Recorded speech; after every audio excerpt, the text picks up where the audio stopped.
ശങ്കളങ്ങോട്ടും നോക്കിയാണ് ഈ ചെങ്ങായിൻ്റെ പോക്കറ്റിലെ ഇന്ത്യക്കാരനാണ് ഒരു പാമ്പിൻ്റെ നടക്കാൻ പോകും. ഏതോ ഒരു ലഹരിൻ്റെ തമ്മിൽ ഇവൻ ഇവിടുന്ന് ചായ അടിക്കാൻ വേണ്ടി വന്നതാണ്.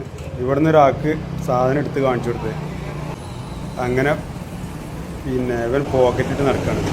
2-3 കൊത്താനെ കൊത്തിയിട്ടുണ്ട്. ഈശ്വരിട്ടാണ് അത് കൊണ്ടെടുക്കുന്നത്. ഇവന് എവിടുന്ന് കിട്ടിയതാന്നുള്ളൊരു പിടുത്തമില്ല. ആരൊന്നും പറഞ്ഞിട്ട് കേൾക്കില്ല. ഇവനതാ ഈശലുണ്ട് പക്ഷേ ഈശൊന്നും എടുക്കില്ല. ഇപ്പം നിർബന്ധിച്ച് ഇവൻ്റെ കീശന്ന് എടുക്കാൻ പറയുന്നുണ്ട്. കണ്ടോ, കൊത്തിയതാണ് അവൻ കാണിച്ചു തരുന്നത്.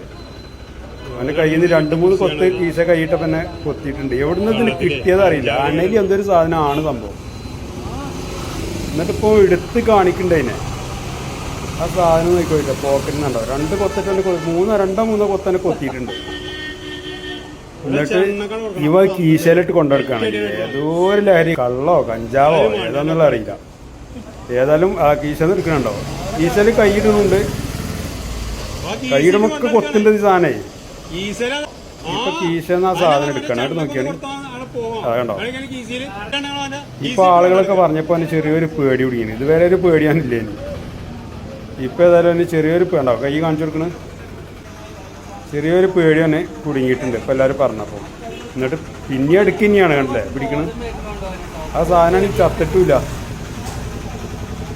ഏതായാലും ഇവൻ അവിടുന്ന് ആളുകളൊക്കെ കൂടിയിട്ട് പിന്നെ അതൊരു കവറിലാക്കി, ഈശാന്ന് എടുത്തിട്ടൊരു കവറിലാക്കിയാണ്ട് ഹോസ്പിറ്റലിൽ കിട്ടുന്നുണ്ടോ. അതിൽ ക്ലിനിക്കിൽ കാണിച്ചപ്പോൾ അവർ എന്താ ചെയ്യും, പിന്നെ അവർ മഞ്ചേരിക്ക് അവനെ റെഫർ ചെയ്തു. ഇനിയിപ്പോൾ എന്തായെന്നുള്ള അറിയില്ല. അതായി ക്ലിനിക്കിൽ കാണിച്ചപ്പോൾ തന്നെ അവൻ്റെ ബോധമൊക്കെ പോയിട്ടുണ്ടെന്നാണ് പറഞ്ഞത്. ബോധമൊന്നുമില്ല. അങ്ങനെ ആംബുലൻസിൽ അവനെ കൊണ്ടുപോയിട്ടുണ്ട്. ഇപ്പോൾ മഞ്ചേരി മെഡിക്കൽ കോളേജിലേക്കാണ് കൊണ്ടുപോയത്. കൂടുതൽ വിവരങ്ങൾ എന്തായി എന്നുള്ളത് അറിയില്ല.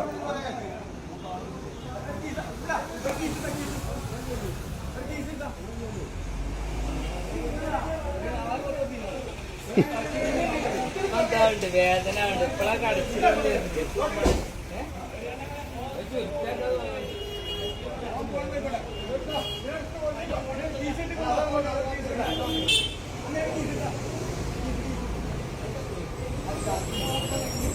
എങ്ങനെ ഇനി കണ്ടേ